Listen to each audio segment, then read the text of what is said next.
I broke my number one intimacy rule with a man who uses a wheelchair, and my best friend mistakenly thought I had a thing for handicapped people. Obviously throw away. I don't need anyone here seeing my regular account. Also I'm in the US and English is my first language. Any discrepancies are because I suck at typing on my phone. So, for the give me the bare bones, I don't have all day to hear this shit. Crew. My top rule since high school has been no ass before the third date. I recently broke that rule with a guy who uses a wheelchair, and now my childhood best friend is upset and disgusted, thinking I have some sort of fetish. I'm a 28-year-old woman who has always had a clear stance on relationships and intimacy. My childhood best friend Jess, who is also 28, has known me since we were kids. Over the years we've shared countless secrets and supported each other through thick and thin. To put it simply, I don't think I'm any kind of prude, but I've always been uncomfortable with casual intimacy. It's just not my thing, and it never has been. Jess is well aware of my views on this topic. She's seen me navigate through high school crushes, college flings, and the awkward stages of young adulthood. Despite understanding my stance, Jess has often teased me about it in a lighthearted way. Her jabs were never meant to hurt. They were just part of our dynamic, a way to poke fun at how different we are in some respects. While I've spent most of my 20s focusing on my degree and starting my career, Jess has been in a stable, long-term relationship for the past 3 years. Her boyfriend, whom she met shortly after moving to another state, seems like a great guy. They've built a life together, and although I'm genuinely happy for her, it's also a stark reminder of how different our lives have become. Living in different states has made it challenging for Jess and me to maintain the closeness we once had. We used to spend nearly every weekend together, but now our interactions are mostly limited to occasional phone calls and social media updates. Despite the physical distance, I've always felt that our bond was unbreakable. Recently, however, I've started to feel the strain of our separate lives more acutely. While Jess has been busy with her relationship and new experiences in a different state, I've been navigating the often lonely path of being single. My focus has been on building my career and achieving my personal goals, which has been fulfilling but also isolating at times. About a month ago, I went on a first date with a guy I'd been talking to online for a while. We had exchanged messages, shared a few laughs, and I genuinely thought things might be heading in a positive direction. We finally decided to meet up in person, and I was cautiously optimistic. However, once we were face to face, things felt off. There was an unexplainable, weird vibe that I just couldn't shake. His conversation felt forced, his jokes fell flat, and there was an underlying discomfort that made me feel uneasy. After about an hour of strained, small talk and awkward silences, I decided to cut the date short. I made a polite excuse and left, feeling a bit disappointed but also relieved to be out of that situation. On my way home, I decided I needed to unwind and shake off the awkwardness of the evening. I remembered a local pub that I used to frequent, a cozy spot where I could just relax and people watch. It was a Friday night, so I expected it to be busy, but I figured it would be worth a shot. When I arrived, the place was indeed packed. The bar area was crowded with groups of friends and couples enjoying their night out, and there wasn't a single seat available. Determined not to let the night end on a sour note, I grabbed a drink and started looking for a place to sit. Most of the restaurant side of the pub was taken up by a lively birthday party with balloons, laughter, and the occasional off-key singing. Amidst the bustling crowd, I noticed a small table off to the side. There was only one seat open, and a guy was sitting there, engrossed in a book. He seemed completely absorbed in his reading, oblivious to the noisy celebration around him. I hesitated for a moment, considering my options. I'm a social person by nature, and the idea of sitting alone didn't appeal to me. Taking a deep breath, I decided to go for it. What's the worst that could happen? He might say no, and I'd have to keep looking. No big deal. I approached the table with a friendly smile and asked if I could sit there for a bit, promising that he wouldn't even have to talk to me if he didn't want to. To my surprise, he looked up from his book with an enthusiastic smile and said, "Sure." As I settled into the seat, I got a better look at him. Up close, he was strikingly handsome, the kind of guy who seemed effortlessly attractive. I felt a flutter of nerves, but quickly pushed it aside. I sipped my drink in silence, feeling a bit self-conscious, but also intrigued by my unexpected company. After a few minutes, he glanced up from his book and said, "I don't mind talking, if you want to." His voice was warm and inviting, and I couldn't help but feel a bit relieved. We started chatting, and it turned out his name was Mike. He was 29, had just finished his master's degree in computer learning, and was living on his own for the first time. He explained that he often came to the pub after work because he lived nearby and wasn't used to the quiet of his new place after growing up with a large family, half-dozen siblings. We talked for a good 2 hours, diving deep into various topics and finding common ground on almost everything. From our views on dating to our favorite hobbies and tastes, it felt like we had a near total eclipse of a Venn diagram on this stuff. Our conversation was effortless and engaging, a rare connection that seemed to spark from the very beginning. Mike shared that he had basically given up on dating, which I found surprising given how well we were getting along. I couldn't help but blurt out, "I don't know why you'd give up on dating. This is the closest thing I've had to a good date in forever." It was my way of shooting my shot, albeit indirectly, but it felt right in the moment. He gave me a kind of odd look, one that I couldn't quite decipher. Then he said, "Tell you what, I have to go to the bathroom, but when I come back, I'll ask you out for real." It struck me as a bit weird, but I nodded, curious about what would happen next. As he moved to leave, it all clicked. Instead of standing up to walk away, he rolled back in his wheelchair. It hit me then that he wanted to give me a chance to back out, without making things awkward. The realization made my heart swell. How considerate and thoughtful could this guy be? When he returned and saw that I was still there, his face broke into a wide delighted grin. It was the kind of smile that could light up a room, and I felt a rush of warmth. I was so eager to reassure him that I practically tripped over my words, saying something along the lines of, "So, I'm free all weekend. What did you have in mind?" His grin grew even wider, and we began planning our next date right then and there. Another hour later, we found ourselves making plans for Saturday. Our conversation had flowed so smoothly, and the connection between us was undeniable. At some point, Mike opened up about his condition, saying that he has a neuromuscular disorder. He mentioned the name of the disorder, but it was a bit too technical for me to remember accurately. My degree isn't in STEM after all. Essentially, his legs work, but the signals from his brain get misinterpreted, causing a lack of balance and coordination that prevents him from walking or standing. As we continued talking, the atmosphere in the pub began to shift. The younger, rootier crowd started to take over, and the noise level increased significantly. It was getting harder to hear each other over the music, and the intimate vibe of our conversation was being drowned out. Noticing this, Mike leaned in and asked, "Would you like to go back to my place for coffee and continue our conversation there?" His tone was casual, but there was an underlying sincerity that made me feel completely at ease. The idea of spending more time with him was incredibly appealing, especially away from the growing chaos of the pub. I agreed, and we made our way to his place. As you've likely guessed by now, our coffee and conversation didn't happen until the next morning, and I have absolutely no regrets about it. We've been dating ever since, and although it's still early days, I genuinely feel like he could be the one. Onward to yesterday afternoon, my friend Jess, remember Jess, was in town, and we decided to meet up for coffee to catch up. It had been a while since we'd seen each other, and I was excited to share everything that had been happening in my life, especially my blossoming relationship with Mike. We picked a cozy little cafe, the kind of place we used to frequent together, and settled in with our drinks. As we started chatting, I couldn't help but gush about Mike. I told Jess about how we met, our amazing connection, and how happy I had been since we started dating. I was expecting her to share in my excitement, but as I recounted the story, I noticed her demeanor changing. She became quiet, her expression shifting from interest to something more guarded and tense. When I got to the part about breaking my long-standing rule of no S before the third date, Jess's reaction turned out right weird and edgy. I don't remember her exact words, but she essentially accused me of having a fetish for handicapped people. She implied that the only reason I found my relationship with Mike so fulfilling was because he uses a wheelchair, not because of who he is as a person, or the effort he puts into our relationship. Her words hit me like a ton of bricks. "It's like you're only happy because he's in a wheelchair," she said, her tone dripping with judgment, "not because he's actually good for you or puts an effort in bed." I was stunned. Jess had always known me as someone who values deep, genuine connections, and her insinuation felt like a betrayal. She continued, saying that I had changed as a person, and before I could even process what she was saying, she got up and left without saying goodbye.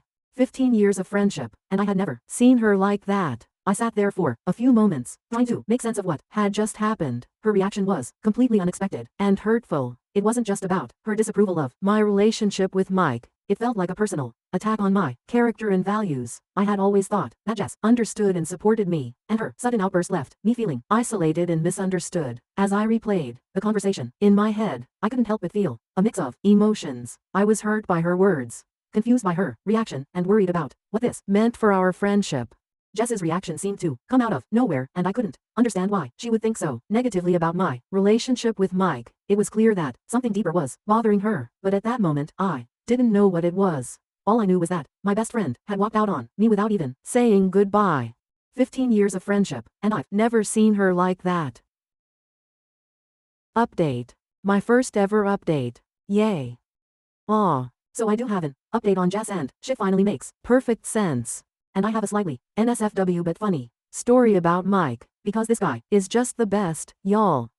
After a restless night of turning over the conversation with Jess, in my mind, I knew I had to address the situation. I couldn't let 15 years of friendship dissolve without at least trying to understand what had caused her to lash out so harshly. So, I finally mustered the courage to message her yesterday. I'm still hurt by what you said, I began, but after 15 years of friendship, I'd never forgive myself if I didn't at least ask why you snapped at me like that. To my surprise, Jess replied almost immediately. Her response was filled with regret and an urgency that I hadn't expected. I'm so sorry, she wrote.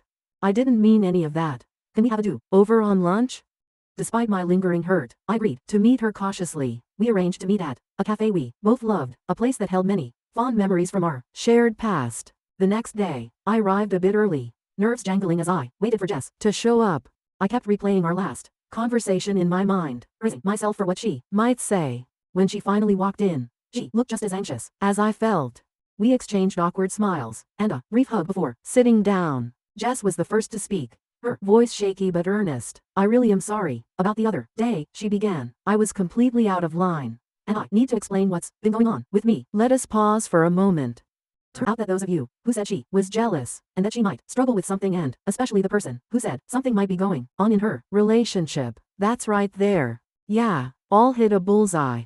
Jess revealed that she was in town because she was job hunting. She needed to move back in with her parents for a while, a temporary but necessary step since her relationship had ended. As she began to open up about the breakup, the weight of her recent struggles became evident. Her relationship, which had once seemed so promising, had been slowly deteriorating due to a myriad of small issues that had gradually piled up. But the biggest issue, the one that ultimately broke the relationship, was their intimate life. Jess explained that her boyfriend had never been particularly attentive or skilled in that area, but recently, things had gotten significantly worse. She described how he made no effort whatsoever to ensure that she enjoyed their intimate moments. What was once an occasional disappointment had turned into a constant source of frustration and sadness. Instead of feeling close and connected, Jess often felt neglected and unsatisfied. This neglect extended beyond their physical relationship, affecting their emotional bond as well. Despite her growing discontent, Jess tried to address the issue constructively. She approached her boyfriend with honesty, expressing her feelings and suggesting ways they could improve their intimate life. She hoped that open communication could bridge the gap and bring them closer together. However, her attempts to improve their situation were met with resistance and hostility. Her boyfriend reacted defensively, dismissing her suggestions and feelings. He told her that it was unmasculating to receive intimate advice from a woman. This response not only hurt Jess, but also left her feeling hopeless. How could they work through their issues if he wasn't even willing to listen? The situation continued to escalate. Every time Jess tried to discuss their problems, her boyfriend's defensiveness grew. He started to get angry when she wasn't in the mood, ignoring the fact that his lack of effort was the reason behind her reluctance. Instead of understanding and working together to find a solution, he chose to blame her for the growing distance between them. The final straw came when, during yet another heated argument about their intimate life, her boyfriend suggested something that left her feeling deeply hurt and disrespected. He had always had a thing for Asian women, a preference Jess was aware of but had never felt comfortable with. In a misguided attempt to spice things up, he asked her to dress in a kimono and pretend to be Asian. This suggestion, steeped in racist fetishism, was not only offensive but also highlighted just how little he understood or respected her. Jess just couldn't take it anymore. So, Jess had all of this bottled up and was hoping to talk to me and finally be able to put it down. And I missed every hint that she had something big to discuss, because I was gushing about Mike. She sat there, trying to get a word in, but I was too wrapped up in my own excitement. To her, it felt like I was just twisting the knife by bragging about how great our sleep together was. I was oblivious, going on and on about how amazing Mike was, how connected we felt, and how perfect everything seemed. She tried to be supportive, but as I kept talking, I could see her patience wearing thin. I didn't understand at the time that my joy was a painful reminder of what she was missing in her own life. Then, she snapped. Somewhere between what I was saying and what she wanted to talk about, some wires got crossed. She blurted out something incredibly dumb, accusing me of having a fetish for handicapped people. It was such a bizarre and hurtful thing to say, completely out of left field. I was stunned, unable to comprehend why she would say something like that. She didn't even wait for my reaction. She just got up and left without saying goodbye. 15 years of friendship, and she walked out on me, leaving me sitting there, bewildered and hurt. It wasn't until later that I started to piece together what had happened. She was mortified and ashamed of her outburst, but also irrationally mad at me, not because of anything I did intentionally, but because my happiness felt like a slap in the face to her misery. Jess had hoped to talk about her breakup, to finally unload the weight she'd been carrying. Instead, she felt overshadowed by excitement and lashed out in a moment of frustration and pain. It was a perfect storm of miscommunication and unmet needs, and it left both of us feeling isolated and misunderstood. One thing to know about Jess is that she's a terrible liar. Back in high school, we jokingly called ourselves the co-founders of the Foot and Mouth Society. Because of this, I believed her sincerity. I told her that I forgave her and apologized for not realizing she needed to discuss something important. She reassured me, saying I was too ridiculously nice and had nothing to apologize for, so I think we'll be okay. For now, I'm not ready for her and Mike to meet because I don't want to make things more awkward, and she agrees with that. But she's genuinely happy for me. Hopefully this will just be a funny story we can laugh about someday. So, on to how Mike almost killed me, lol. Last night we were talking about the Reddit post and he gets this funny expression that I'm starting to recognize. It's the one where he's about to say something that's going to either make me laugh uncontrollably or leave me completely speechless. He leans in with a mischievous grin and goes, "How do we know you don't have a fetish if we haven't at least tried it in the chair?" I'm sitting there, staring at him in disbelief, and I can't help but laugh. "Are you serious, lol?" I ask, half expecting him to say he's joking, but he's not. Mike nods earnestly and says he's never attempted it before because, cue tears, he's never felt so comfortable with a partner before. My heart melts a little, and I'm also kind of excited by the idea. "Well," he says, still grinning, "why not give it a try?" And that's how we found ourselves in this ridiculous yet endearing situation. His wheelchair has what is essentially a parking brake, which, as it turns out, is broken. Apparently getting it fixed is a major hassle and pretty expensive, so he hasn't prioritized it. Now picture this. We're trying to get the motion of the ocean going, but with every push, the chair rolls backward. It's like some weird awkward dance, and instead of making progress, we're inching our way across the floor. We're both laughing so hard at the absurdity of it all, which only makes it more difficult to keep our balance in focus. At one point, Mike just stops, and through his laughter, says, "Maybe we need those wooden block things they use to keep small planes from rolling away. You know, like in Indiana Jones?" I lose it completely. I'm laughing so hard I can barely breathe, tears streaming down my face, and he's giggling right along with me. Finally, after what feels like an eternity of giggles and futile attempts, I manage to calm down a bit. I take a few deep breaths, trying to regain my composure, and look at him with the straightest face he can muster. Mike says, "Golly, this sure is uncomfortable." And that's it. I'm gone. If I had asthma, I would have died right there. I laughed so hard I thought I pulled a rib, making this awful wheezing noise as I tried to catch my breath. Mike's laughing too, rubbing my back and apologizing, saying he couldn't resist. So, yeah, confirmed. No fetish here, just a couple of idiots in love with terrible comedic timing. I have no regrets though. This man is the best thing that's happened to me, and moments like these just make me love him even more. Update. Here's the Met Mike's family update. And it's a doozy, or at least felt like it at the time for a girl who grew up with a small dysfunctional family. So first up, you know what people, at least me, don't think about when dating a guy who's always sitting. Height. It's one of those things that just doesn't cross your mind. I knew Mike was taller than me because when we cuddle, he's taller sitting on the couch, but I never really grasped how tall until this weekend. So, we drive up Friday night after work, actually, south and west, lol, but to my brain it's always up in his vehicle, which is modified to be driven entirely using his hands. Neat, right? He's a really good driver, too, which was reassuring. One more green flag in a sea of them. We're chatting, laughing, and I'm getting a little nervous because this is the first time I'm meeting his family. We finally get to the house, and it's huge. You guys, like, not a mansion, but a sprawling one-floor rancher that just keeps going. Real estate was wild back in the day. I'm already feeling a bit small next to this enormous house, and then we get inside. The next thing I know, his mom comes to greet us, and I'm no slouch at 5 feet 7 inches, but she towers over me. She's got this warm, welcoming smile that puts me at ease, but it's impossible to ignore that she's practically a giant.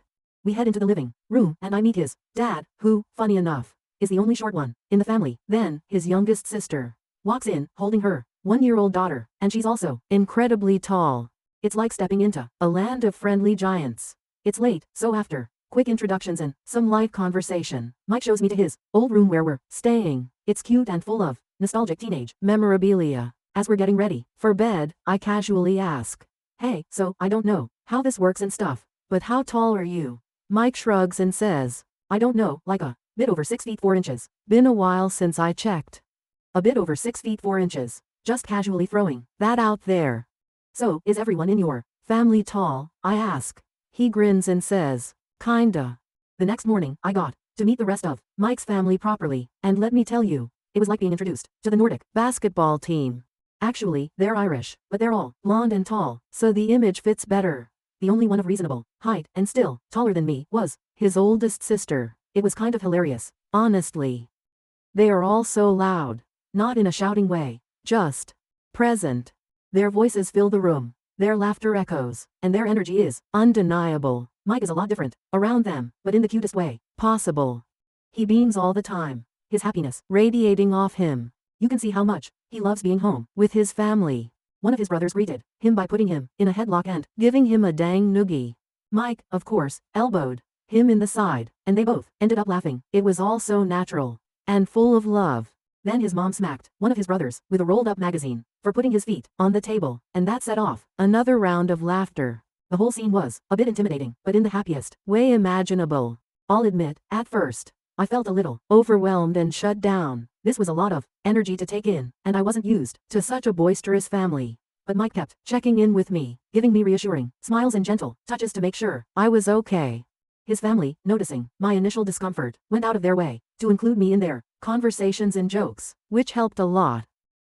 After a bit, I started to get into the spirit of things. Their warmth and genuine kindness were impossible to resist. We had breakfast together, and it was like a scene out of a movie, with everyone talking over each other, passing plates, and sharing stories. The atmosphere was chaotic, but in the most welcoming way. As the day went on, I got to see more of this loving chaos in action.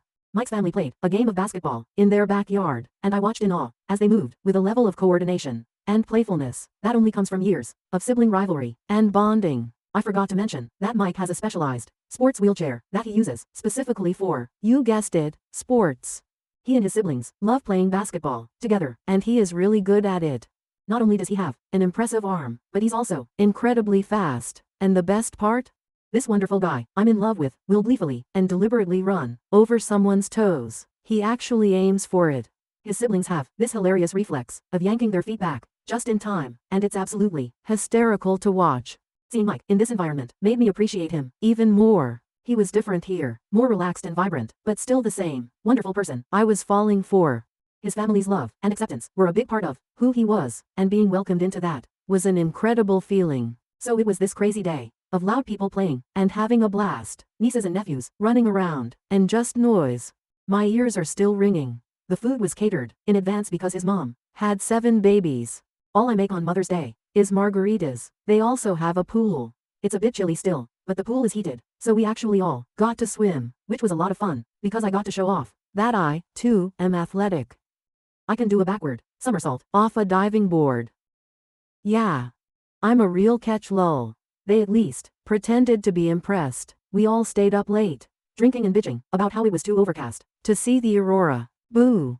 The sky had promised a spectacular light show, but the clouds decided to crash the party.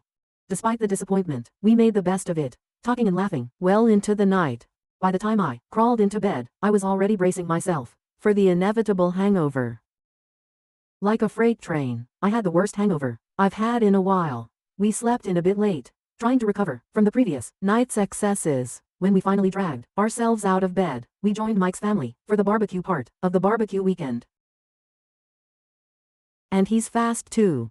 Food was coming off the grill at lightning speed, perfectly cooked and smelling divine. I was amazed at how efficiently he handled everything. I asked Mike about it, and he laughed, saying, "There were 7 of. Ever see a nest of baby birds?" He had practice. Which, fair enough. Watching his dad in action, I could totally picture a younger version of him, surrounded by hungry kids, grilling up a storm to keep everyone fed. I don't have much experience with babies, but during the barbecue, I got to hold Mike's youngest niece. She's the one living at home with his sister until her husband gets back from deployment. She was such a sweet little bundle of energy, and it was kind of heartwarming to have her in my arms. While I was holding her, Mike and I started talking lightly about kids in the future. I confessed to him that I never really put much thought into having kids, but seeing how happy and close-knit his family is made me reconsider. I told him if they were going to grow up in a happy home like yours, and not how I grew up, I'm pretty sure I'd be open to having them with you someday. I added. But later, I need you all to myself. For a while first. Mike's face lit up, and he seemed really, really happy about that. His joy was contagious, and I felt all warm and fuzzy inside. It made me feel all goofy and happy too. I'm sappy, I know. But honestly, I wouldn't trade these moments for anything. We had to drive home Sunday night, but before we left, Mike's mom pulled me into a big warm hug. She told me she had never seen her son so happy, and thanked me for taking such good care of her baby. It was one of those moments that felt both heartwarming and a bit overwhelming. Then she asked if we'd be back for the 4th of July, or if we had plans with my family. I tried to play it cool, but my response was a bit awkward. No, we'll be here if you don't mind. I don't see them much. I think she picked up on the underlying story there, because she just hugged the shit out of me. Vikings, all of them, I swear, and told me she couldn't wait to see me again. As she hugged me, I felt this incredible warmth and acceptance. It was as if she understood, without me having to explain anything. Her hug was so tight and reassuring, and it made me feel like I was truly part of their family. It was one of those rare moments where you feel completely seen and appreciated for who you are. Driving home, I couldn't stop thinking about the weekend. Meeting Mike's family had been an eye-opening experience. They were loud, loving, and a bit overwhelming at times, but they were also incredibly supportive and welcoming. It was clear how much they cared for each other, and being included in that circle of love was something special. As we drove through the dark, quiet roads, Mike reached over and held my hand. We didn't need to say much. The connection between us was palpable. The weekend had brought us even closer, and I knew that no matter what the future held, we'd face it together. My ears are still ringing from all the noise and chaos, but it was an absolute blast, and I can't wait to see them again in July. Also, pretty much sure, Mike is the man I'm going to marry. I literally can't think of a single reason why I would ever let him get away. Anyway, thanks for reading. Hope you all had a lovely weekend, and those of you who got to see the aurora, I'm happy for you, but you suck lol. What do you think about this story? Please share your comments down below. Thank you for listening to Vibe Tales.